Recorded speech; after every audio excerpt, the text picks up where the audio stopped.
बिस्मिल्लाहिर्रहमानिर्रहीम। मेरा नाम है अदन हयात चीमा और मैं आपको क्लास 9 की फिजिक्स पढ़ाऊंगी। So let's start. हम लोग यूनिट नंबर 1 से स्टार्ट कर रहे हैं जिसका नाम है फिजिकल क्वांटिटीज़ एंड मेजरमेंट्स। तो आगे जाने से पहले हम अपने टॉपिक का मतलब समझेंगे कि what is meant by physical quantities and measurements. ऐसी क्वांटिटीज़ जिनको हम मेजर कर सकें उन्हें हम कहते हैं फिजिकल क्वांटिटीज़। मेजर करना मतलब नापना। ऐसी क्वांटिटीज जिन्हें हम नाप सकें उन्हें हम कहते हैं फिजिकल क्वांटिटीज। आगे जाके हम पढ़ेंगे कि कितनी टाइप की फिजिकल क्वांटिटीज होती हैं, कितनी होती हैं, ये सब हम आगे जाके पढ़ेंगे। सो अब हम लोग अपनी डेली लाइफ में देखें तो हमें पता नहीं होता बट उसमें कहीं ना कहीं फिजिक्स इन्वॉल्व जरूर होती है। जिस तरह हम अपनी एज को मेजर करते हैं, हम अपनी हाइट को मेजर करते हैं।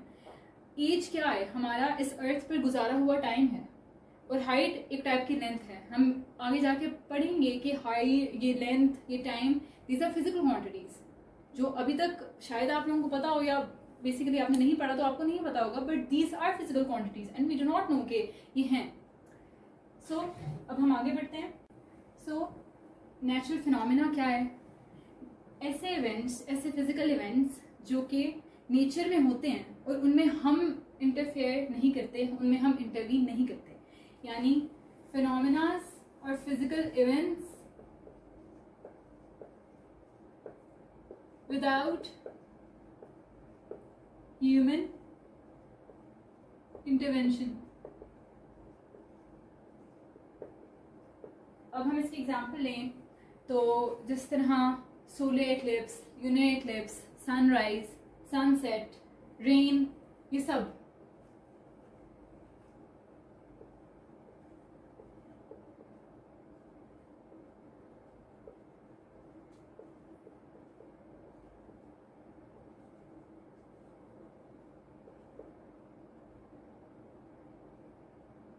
अब आज हमें पता है कि रेन का क्या प्रोसेस है, वाटर साइकिल क्या होता है कि वार्म वाटर जाता है ऊपर, फिर वहाँ पे वो कंडेंस होता है, फिर क्लाउड्स बनते हैं और फिर पानी वापस ज़मीन पर आ जाता है रेन की फॉर्म में, और यही प्रोसेस कंटिन्यू होता है। तो आज हमें इसके बारे में पता है, लेकिन हमें पता है क्योंकि साइंटिस्ट ने इस पर काम किया था, उन्होंने इसको डिस्कवर किया था। So that's how today we know कि इसके पीछे क्या क्या रीज़न है।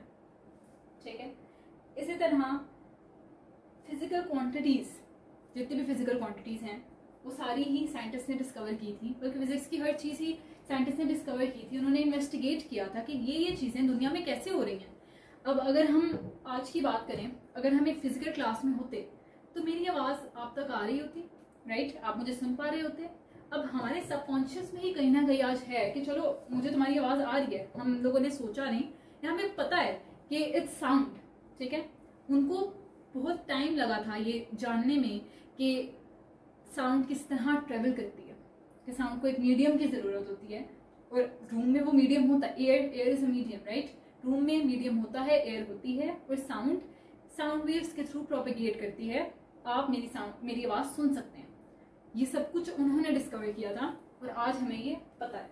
ठीक है, तो इसी तरह हमारे लिए चीज़ें बहुत आसान कर दी गई हैं। उन्होंने एक्सपेरिमेंट्स किए, इंस्ट्रूमेंट्स यूज़ किए, उनकी मेजरमेंट्स कभी एक्यूरेट आती थी, कभी एक्यूरेट नहीं आती थी। बहुत दफ़ा ट्राई करने के बाद वो कंक्लूजन्स पर पहुंचते थे जो कि आज आज हम जानते हैं। और जो चीज़ें बिल्कुल प्रूव हो जाती थी वो लॉ बन जाते थे, और जो सिर्फ साइंटिस्ट बोलते थे वो थेरीज रह जाती थी। ठीक है, बहुत सारी थेरीज हैं अभी भी फिजिक्स में प्रेजेंट हैं, बहुत सारे लॉज प्रेजेंट हैं। अब आज हमें पता है कि ये सारे फिनोमेना कैसे होते हैं। ठीक है, आज हम जानते हैं कि इसके पीछे क्या रीज़न है, बट पहले लोग नहीं जानते थे, वो सिर्फ ऑब्जर्व ही कर सकते थे। और साइंटिस्ट थे जो इन बातों का पता लगाते थे कि हाउ दीज थिंग्स हैपन। ठीक है, लोग बहुत क्यूरियस होते थे, बहुत ईगर होते थे, उनको तजस्सुस रहता था कि यार हम एक चीज़ देख रहे हैं तो वो चीज़ कैसे होती है। ठीक है, तो अब लोगों ने काम करना शुरू किया। आप ऑब्जर्व करते हो, ठीक है, आप ऑब्जर्व कर सकते हो और आप उस पर एक्सपेरिमेंट भी कर सकते हो। Science is basically made up of 2 parts कि यू ऑब्जर्व समथिंग, आप कुछ ऑब्जर्व करते हो, और उसके बाद आप एक्सपेरिमेंट भी करते हो, क्योंकि आप जानना चाहते हो कि जो चीज़ हम ऑब्जर्व कर रहे हैं, जो चीज़ हम देख रहे हैं वो सच्ची है, झूठी है, उसकी क्या हकीकत है। तो साइंस यही है कि आप एक चीज को ऑब्जर्व करो, उसके बाद फिर आप एक्सपेरिमेंट्स करो। फिर जब आप एक्सपेरिमेंट्स करते हो, आपको चीजों का पता चलता है, तो फिर आप उसको कोई नाम देते हो, आप बताते हो कि ये चीज ऐसे होती है। अब हम पढ़ेंगे नॉन फिजिकल क्वांटिटीज के बारे में, फिजिकल क्वांटिटीज के बारे में हम इसके बाद पढ़ेंगे। ऐसी क्वांटिटीज जिनको हम टूल्स के जरिए या इंस्ट्रूमेंट के जरिए मेजर ना कर सकें, ऐसी क्वांटिटीज को हम कहते हैं नॉन फिजिकल क्वांटिटीज। अब ये तो फिजिक्स में इसका ये नॉन फिजिकल क्वांटिटीज का टर्म है ना, वैसे हम नॉन फिजिकल क्वांटिटीज को एब्स्ट्रैक्ट नाउन्स होते हैं ना, उस तरह इनको एब्स्ट्रैक्ट क्वांटिटीज भी कहते हैं। अब इसी एग्जांपल में ये सारी आ जाती हैं, जिस तरह विजडम, जहानत, intelligence, love, affection, hate, fear, डर, खौफ, प्यार, मोहब्बत, ये सब एग्जांपल हैं नॉन फिजिकल क्वांटिटीज की, जिनको हम टूल्स और इंस्ट्रूमेंट के जरिए तो मेजर नहीं कर सकते। ठीक है, जिस तरह हम length is a physical quantity and it can be measured by a ruler, a metre rod, but no such instruments can measure any of these physical quantities, non physical quantities. इन non physical quantities को कोई भी tool या कोई भी instrument major नहीं कर सकता। अब इन नॉन फिजिकल क्वांटिटीज में ह्यूमन बिहेवियर आ जाता है, इमोशंस आ जाते हैं, सोशल इंटरेक्शन आ जाती हैं। ह्यूमन बिहेवियर कि हम किस तरह बिहेव करते हैं, हम उसके साथ अच्छे से पेश आ रहे हैं, अच्छे से नहीं पेश आ रहे, इमोशंस हमारे, हम कब ज्यादा ये लव, फियर, ये सब आ जाती हैं नॉन फिजिकल क्वांटिटीज में। अब ये पॉइंट है कि they pertain to the perception of observer. अब ऑब्जर्वर कौन है? ऑब्जर्वर हैं हम। ठीक है, और एग्जाम्पल हम एक नॉन फिजिकल क्वांटिटी ले लेते हैं, फॉर एग्जाम्पल हेट हम ले लेते हैं, और हम किसी एक शख्स से नफरत करते हैं, फॉर एग्जाम्पल, फॉर इंस्टेंस। अब ये हमारा ख्याल है, हमारा तखय्युल है कि हम उससे नफरत करते हैं, और हमें लगता है कि वो भी हमसे नफरत करता होगा, लेकिन क्या पता वो हमसे नफरत ना करता हो, उसे हम पसंद हो। तो ये हमारी परसेप्शन है, हमारा ख्याल है। जो ऑब्जर्वर होगा वही जानता होगा कि वो किस इंसान से कितनी नफरत करता है और किससे कितनी मोहब्बत करता है। अब नॉन फिजिकल क्वांटिटीज को हम क्वालिटेटिवली डिस्क्राइब कर सकते हैं। अब क्वालिटेटिवली डिस्क्राइब करने का क्या मतलब है? इसका मतलब है कि हम एडजेक्टिव्स यूज कर सकते हैं। ठीक है, फॉर एग्जांपल हम लेते हैं फियर को। फियर एक नॉन फिजिकल क्वांटिटी है। अब हमें किसी चीज से शदीद डर लगता है, इंटेंस फियर। ठीक है, इंटेंस फियर, और ये क्या है? हम एडजेक्टिव्स यूज करते हैं इनको डिस्क्राइब करने के लिए, इनको बयान करने के लिए हम एडजेक्टिव्स का सहारा लेते हैं। अब नॉन फिजिकल क्वांटिटीज का लास्ट पॉइंट है कि they are compared by using pre determined criteria, indices और some survey techniques. For example हम एक नॉन फिजिकल क्वांटिटी लेते हैं, जैसे कि इंटेलिजेंस लेते हैं, आईक्यू। अब हमें पता है कि हम अपना आईक्यू मेजर कर सकते हैं through various techniques, through various कुछ सर्वेज होते हैं, कुछ टेस्ट होते हैं, ऑनलाइन क्विजेज होते हैं, उसके थ्रू हम अपना कंपैरिजन के थ्रू आईक्यू मेजर हो जाता है। ठीक है, इसी तरह इंडाइसिस का मतलब है कि for example there is a happiness index, जिससे ये पता चलता है कि एक इंसान कितना खुश है। हैप्पी फील करना is also non physical quantity, right. इसी तरह human development index, HDI, human development index भी नॉन फिजिकल क्वांटिटी, जैसे कि एजुकेशन लेवल वगैरह, हम कितने पढ़े लिखे हैं, इसको हमें बताता है। So this is all about non physical quantities. हम आते हैं फिजिकल क्वांटिटीज के ऊपर। So what are physical quantities? ऐसी क्वांटिटीज जिनको हम मेजर कर सकें, जिनको हम नाप सकें, एक्सप्रेस कर सकें, मैग्नीट्यूड यानी नंबर के थ्रू और यूनिट के थ्रू। ठीक है, ऐसी क्वांटिटीज जिनको हम मेजर कर सकें, और हमारे पास इंस्ट्रूमेंट्स भी हैं उनको मेजर करने के लिए, टूल्स भी हैं उनको मेजर करने के लिए, उनको हम कहते हैं physical quantities. So let's write, instruments भी हों और टूल्स भी हों,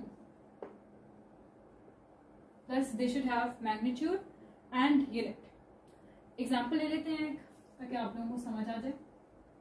एग्जाम्पल लेते हैं कि मैंने एक कपड़ा लिया है और मैंने उसकी, या एक टेबल है, मैंने उसकी लेंथ मेजर करनी है। ठीक है, फॉर एग्जांपल उसकी लेंथ आई है 2 मीटर। तो लेंथ हमने मेजर क्या किया है? हमने मेजर की है लेंथ एक फिजिकल क्वांटिटी है। ठीक है, और उसकी वैल्यू क्या आई है 2 मीटर्स। 2 इसका मैग्नीट्यूड है और यूनिट इसका है मीटर्स। ठीक है, आगे आप जाके पढ़ेंगे ऐसा यूनिट वगैरह तो आपको अंदाजा होगा कि इसका ऐसा यूनिट क्या होता है और क्या नहीं होता।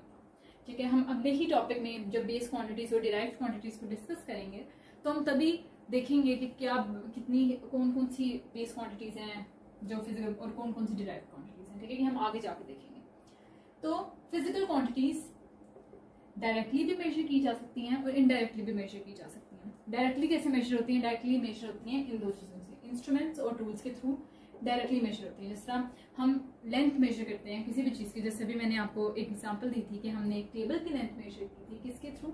हमने रूलर के थ्रू मेजर की थी, या मीटर रॉड हो गया, कुछ भी ऐसा हो गया जिससे हमने लेंथ उसकी मेजर की। जैसे कोई कपड़ा है, कोई हम लोग दर्जी के पास जाते हैं, उसने कपड़े की लेंथ लेनी होती है तो वो मीटर रॉड यूज कर लेता है। ठीक है, अब टाइम हम लोगों के पास वॉचेज होती हैं, वॉल क्लॉक्स होते हैं, उससे हम टाइम भी नोट कर लेते हैं कि एक हम इवेंट में गए तो हमें वहां जाके कितना टाइम लगा, वो भी हम किसी इंस्ट्रूमेंट टूल, क्लॉक और वॉच एक टूल ही है ना या इंस्ट्रूमेंट ही है ना, तो उसको भी हम मेजर कर सकते हैं। जैसे हम टेम्परेचर को मेजर कर सकते हैं थर्मामीटर के थ्रू। टेम्परेचर होता क्या है कि डिग्री ऑफ हॉटनेस और कोल्डनेस ऑफ अ बॉडी, कोई चीज़ कितनी गर्म है या कोई चीज़ कितनी ठंडी है, ये होता है उसका टेम्परेचर, और इसको हम मेजर करते हैं थर्मामीटर के थ्रू।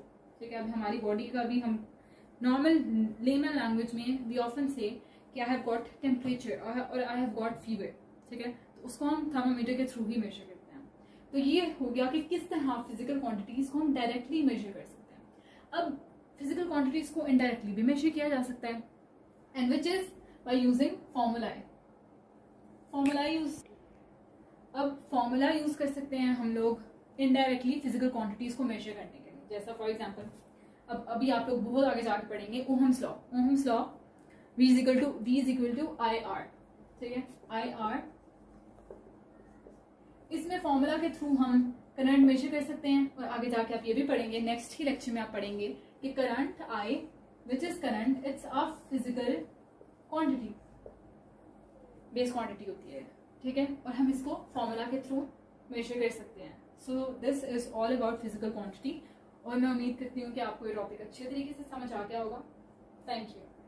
अब लेक्चर को एंड करने से पहले एक क्वेश्चन है, क्विक क्विज है आपकी बुक पे पेज नंबर 6 पे, कि does a non physical quantity has dimensions, कि क्या नॉन फिजिकल क्वांटिटी की डायमेंशन होती है?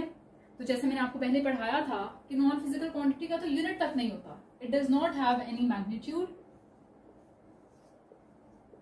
It neither has a magnitude nor it has a unit.